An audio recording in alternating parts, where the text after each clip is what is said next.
Hey guys, my name is Jimmy, and today I want to make this video on installing a new wire harness. And in talking about installing a new wire harness, a lot of us are doing it because we want to switch to a 12-volt conversion. So it's going to be a video mixed about 12-volt conversion and installing your new wire harness. I have a couple of notes here because I'll tend to ramble and I want to keep to my bullet points.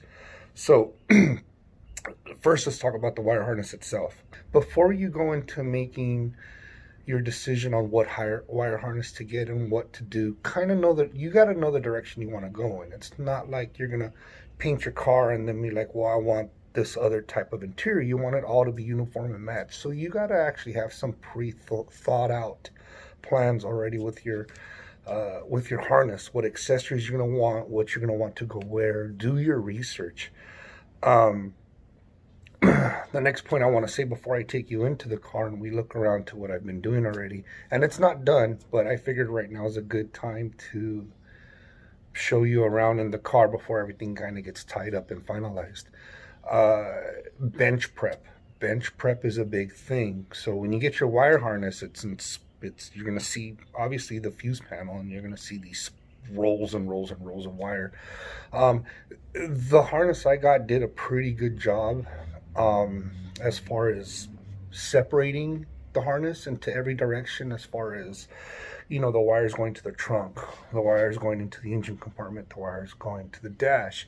But you want to make sure right now is a good time to clean up and do everything you want to do.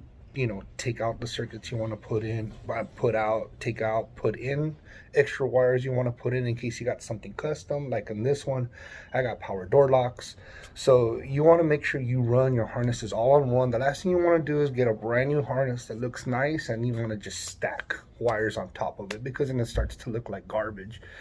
Sometimes you can't get away from that, but if the thought starts now, the cleaner your job will be at the end. So with that, know your setup. Know that you're gonna want, if you have a V8 swap, know you're gonna need all the sensors for the gauges up there. You're gonna need your temperature wire for your temp, your oil pressure. You're gonna need all of those things up there. The harness will have it all, but what I would recommend you do is, and I'll show you later, you dedicate one point to where you're gonna tie off everything that you're not gonna want. Tie it off, stagger the cuts so they don't touch. Even heat shrink the tips, that would be the best way, and hide it in the loom. So in case you ever want it, like let's say down the line you want to go back and add a temperature gauge because you don't trust the one on the dash. You want something digital and you want to hide it away. Well, you don't want to run a new wire, but if you already know where you got that set of the harness, the extra wires tucked away, you can pull that wire out. It'll be on the opposite end inside the cab, and wire it up, and then you're not running a whole new wire on top of everything. Split loom is another thing I want to talk to you guys about before we go in the car. The split loom, I use this stuff. Okay, this is what I like. It looks really clean. All my friends that come by, actually Rick Moran, a good friend of mine, he came by the other day. He saw the split loom in my car. He thought it looked great, amazing. He already said he wants to do it in his car. This kind of works like those Japanese finger traps. There's no split, okay? Where the other type, I don't have a piece laying around, the other type of split loom has an actual split, and you can always tuck in more or take out more. This doesn't. So if you want to go with some, and this needs to, you need to slide in all your wires ahead of time, and it's tough to get out again. So it looks nicer, but it is it is more difficult. But this is where I go into split loom, and on the bench is a good time where you can start putting on your split loom. You can always cut it down, you can always make it, but once it's in the car, it's going to be hard for you to get in and this and that. So keep in mind in your split loom and how you want to do. The last thing I want to talk to you guys about before we get into the car is your connection quality. Okay, this is really important. All right, guys, so wire connection quality. That's going to be the number one thing. If you're going to choose to do your own wire harness, which can be done, I just, it's always good to have the basic knowledge of basic electronics, But if you feel this is something you can tackle yourself, you're going to want to get a proper crimper. I've seen so many wires that fail, circuits that fail, headlights, alternator, charging systems that charge because they didn't have the proper crimper. And I'm actually going to make another video on some of the tools that I use to diagnose shorts and stuff like that. But real quick, and I'm going to include this in that, you're going to want a set of wire crimpers. And you're going to want a set of wire crimpers like that one. It has the notches that come down. It actually crimps. So when it's like this, the tube, and it crimps it down like this and bends it over. Guys, don't use pliers. Don't use needle noses. Don't use that. Buy yourself a set of good crimpers, because let me tell you something.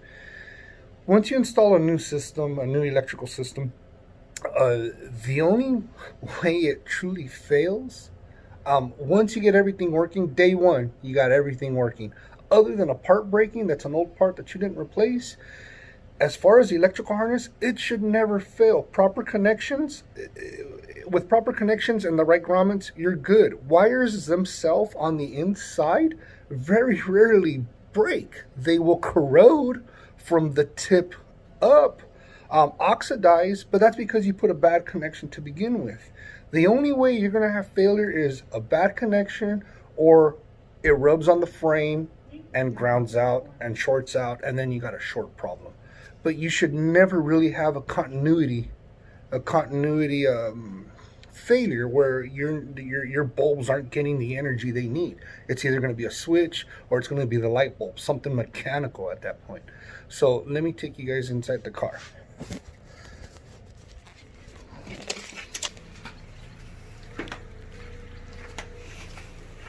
All right, guys, I'm going to start on this side, and I got some notes, okay? So what you're going to want to do is to start, and there you can kind of see the split loom that I did and I showed you guys up there, okay? Everyone can run it different. You know, there's no, hey, you ran it wrong, you did it right, you did it wrong, I would have done it like this. This is your art, it's your beast, you run it how you want. But, you know, some guys don't like the loom to be shown. They run it under the fenders and no wires, and that's fucking great. We can do that too. Okay, guys? So, first of all, on the harness install and the 12-volt conversion, obviously you're going to need a battery. Okay, that's kind of a given. Let me look at my notes here. The distributor and ignition system. Okay, guys, I got the flamethrower, and what I did is I bought actually electric ignition points. Right now is the great time to upgrade that, okay? Because it's going to make no sense for you to do this wire harness, but the actual components that are supplying the spark to your engine are all old. So I would recommend do everything, guys. Get your spark plugs, get your spark plug cables, get your new distributor cap, get a new fucking coil, get all that stuff. If you're going to do the electrical, do it right. Let me show you the electric points here, guys. That's all it is, guys. It's just a sensor that reads it. No more condenser, you know, no more points, nothing, guys. And it's pretty, I mean, it's pretty much bulletproof. So, and it's going to give you a good spark. This flamethrower coil will work really good, get you that nice hot spark. You got new cables sending the signal to your spark plugs, and you change out your spark plugs. That's what that's what I would recommend doing, since you're going to do all this work. Your starter, guys. A lot of issues with the starters. Yes, guys, you can use your 6-volt starter, but this is what happens, okay, guys? So you can hook it up, and for some guys, it'll run fine. It'll be great, it'll work, and it does it. For some guys, they're going to hook up the 12-volt, and it's going to do a lot of funny stuff. I've heard stories where it shorts off. I've heard stories where it grinds weird, and this is what I believe happens. That starter, you don't know how old it is. And it has mechanical moving parts. It has the little carbons on the end, the little magnets that hit the brushes to make it spin like a traditional motor. But that starter gets a lot of elements. And what's going to happen is that if you are on the last days of your brushes, on the little carbon inserts, all the parts they replace when they rebuild your starter, once you give it that extra jolt of juice, it might be enough to just finish and kill the starter. where you start to chip away at the little carbon tips, and you start to chip away at at all the components inside, because it's spinning so much harder and there's so much more electrical. If that starter was to be rebuilt, yes, it would handle 12-volt power, but some guys, their starters are on their last leg, and once those little carbons wear out, you can get all kind of, the starter's going to act funny and give you all kind of problems. So again, what I recommend, like I recommended to the distributor and the coil, rebuild your starter, guys. Rebuild your starter, because it doesn't make sense to give it a good supply of power and you don't rebuild the thing. You know what I mean? Rebuild it, get a new one. Everything costs money in this hobby. I know it. I work within my budget too. But if you're going to take this on, make sure everything's bulletproof. All right, guys, let me talk to you about the front right here. So this is where I run my headlights. I don't have a distribution block because I don't like it, and I can remove it, and it looks good to me. My horn, I don't know if it's going to stay there. But let me talk to you about two things here. When you get your wire harness, okay, when you get your wire harness, the one thing it doesn't have that kind of shocked me, and I've already done a couple of these, is that they don't give you grounds. So while they'll give you the feed, for example, here's my turn signals. So here's my running lights and here's my turn signal feed. Where's my ground? No grounds. All right, guys. So it's going to be the same thing with the headlights. A lot of guys are going to come in and wire up their headlights and just kind of forget, and a lot of shit's not going to work. Their lights aren't going to work, and even some features up in the dash are not going to work. You got to put in all your grounds, and when you put in your grounds, I recommend doing it this way. This guy's leading. I'm getting something else. So right now I have the ground coming out, and it's coming here, okay? It's coming here, but what I would recommend is every time I work on an electrical system, I like to do 2 points of grounding. So for example, I have that ground for that, and let's say this ground is there for this one, okay? But what I would do is that, so now this light bulb has one ground point, and that one has one ground point. But I'm opening myself up to a fader, because the thing with grounds, especially in these old cars, is that they can rust. This is not a finalized ground. It needs to be a clean, it can't be on a painted surface, stuff like that. You need to know how to do your grounds. But what I would do is I would actually run a jumper. Run a jumper from here to that one. So let's say if this fails, and butt connect it. Don't put another terminal. Run a wire through the butt connector. So let's say this one fails, it can still pick up ground from the other one, not just that one point, because then you're tracking grounds. So if you have multiple ground points, it's good. It's gonna help. It's not gonna starve the electrical system. Let me come around on this side, guys. All right, guys, so over on this side, obviously your alternator, and there you can see a look on this side of how that split looms ran. What I would recommend is get one with an internal voltage regulator. The harness that I got actually came with the plug to fit it. Let me focus it in. To get it to fit. And it was the one that was pretty much a straightforward install.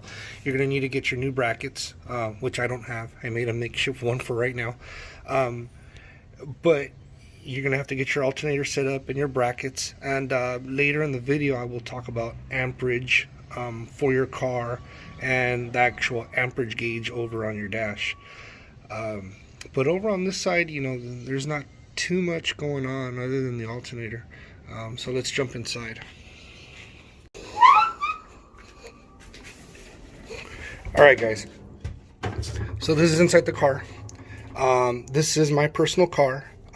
So with that being said, the way I'm doing it is I'm not a fan of like the 3-gauge cluster underneath where people put the voltmeter, the fuel gauge and stuff like that. I like to keep my dash looking clean. So what I'm going to show you is something I did. So I came over here in the glove box and I added that fuel gauge. Okay, that fuel gauge, it's hooked up, it's modern. I redid the sender, did it here. So if I close my glove box, you'll never see it. How many times do I really have to check my fuel? Once a trip.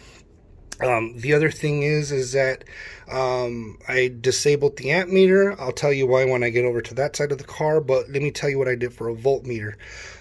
So my voltmeter is here. So let me show you. You see this guy right there?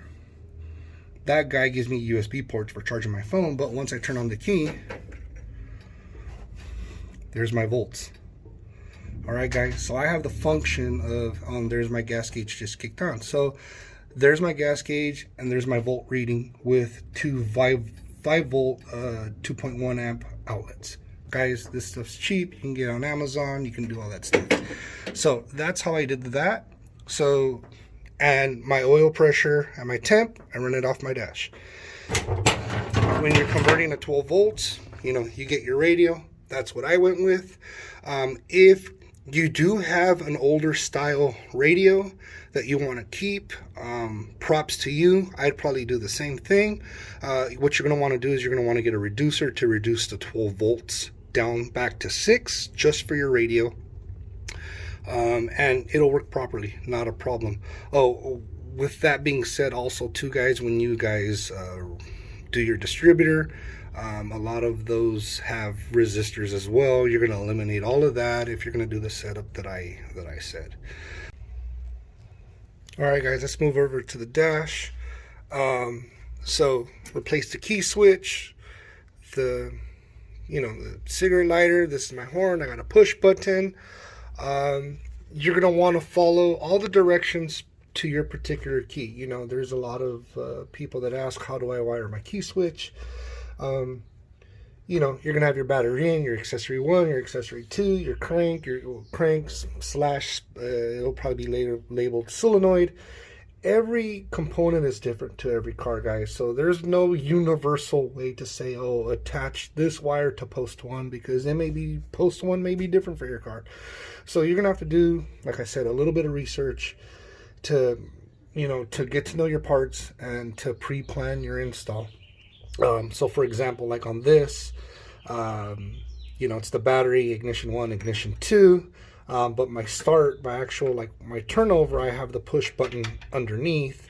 So for what I did was, instead of hooking up that wire to the key, so when I actually do it, the signal goes to the starter, I wired it to the switch underneath, and then I just got the battery signal and I ran a jumper to that. And that's how that works. So everything is, just a little custom. It's going to be based on the wire harness you get. Let me move over here. The way I talked about, I'll explain this right now. The way I talked about that the dash doesn't supply me with grounds. Once I got the harness in, and I've done a couple of these harnesses before, and I just forgot to check, but the wire harness didn't give me no wires for my dash lights to light up my gauges. And I was kind of like, what the fuck? And then I remembered they don't do that, because once you wire the light switch will give you the out for the lights. So that's what this is here. These wires, I just attached them. Let me get in here. There we go. That's for my light switch. And that is the lights, the wires going out to my dash lights. So you're gonna have some things missing, and that's where I said it's real important to go into bench prep, so you can see all these things beforehand before you get caught up. The light switch will be the same thing as a key switch. Every key switch is a little different. You're gonna have to follow what your call out for your key switch is. Here's my dash lights converted to LEDs. If you want to know how I did that, I made another video. There's my turn signals. The harness gave me those signals, those wires for that signal. That was there.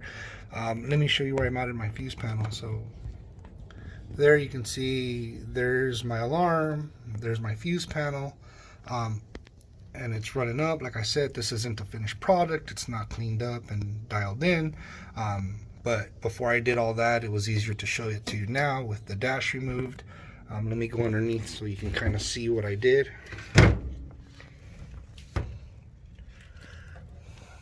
So there it is. Up underneath, kind of out of sight, out of mind. It does get through bolted. So it's actually through bolted, and it's through bolted to the inside under the hood.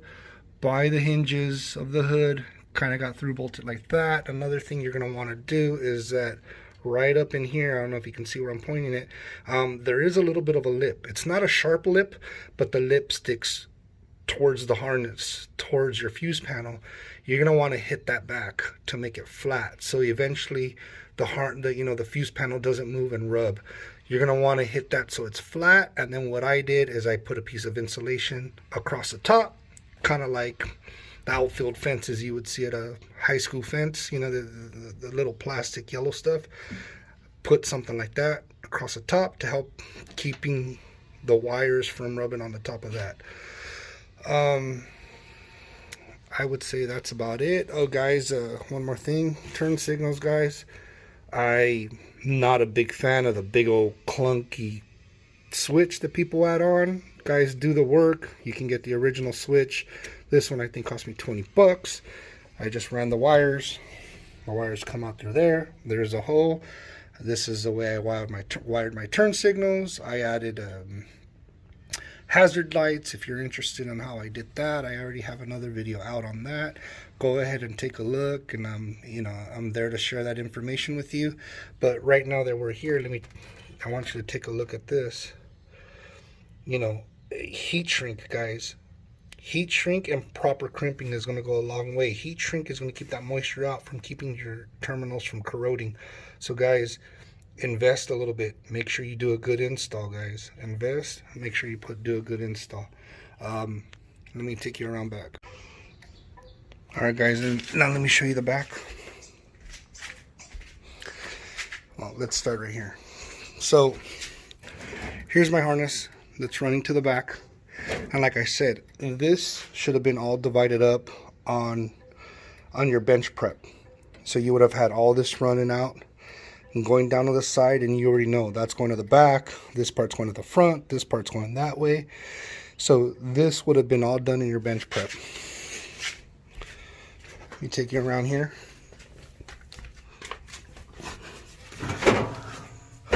So here's inside, here's that harness coming down. It gives me my fuel line. It's going to give me power. Mine gave me power for a fuel pump. Oh, here's a perfect example. I can show you how it's written. I don't know if you can see that. Maybe not, but it's written. This one actually is the trunk light.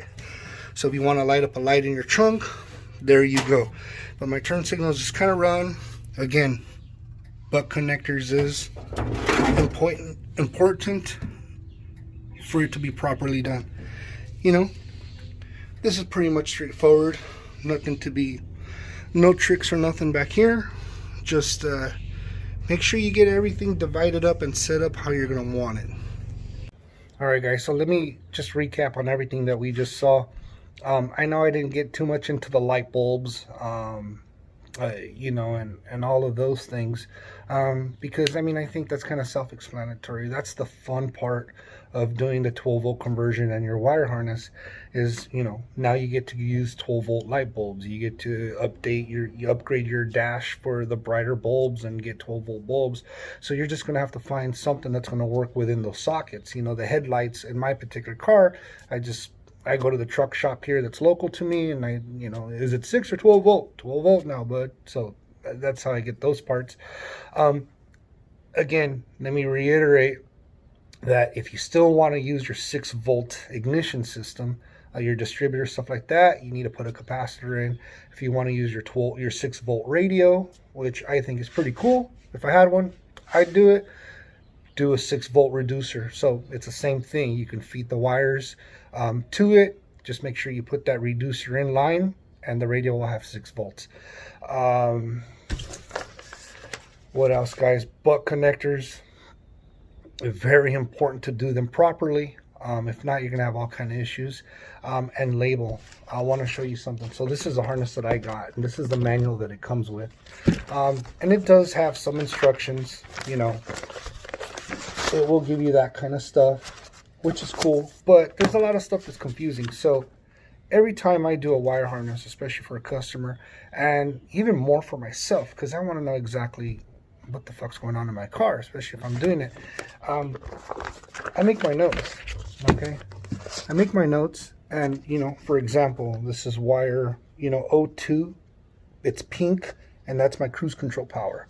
All right, guys, and I take notes because what's going to happen is that once you get it into the split loom, you're only going to see the 3 inches, 4 inches of the wire, and what if it's not written on that? You're not going to want to take apart the whole thing. So the way I did it was, here's my turn signal harness, and this is everything, you know, for my turn signals. Right here, this is everything for my headlights, going to my fan, stuff like that. But it gets pretty confusing, guys, because sometimes, like right here, I got 2 grays.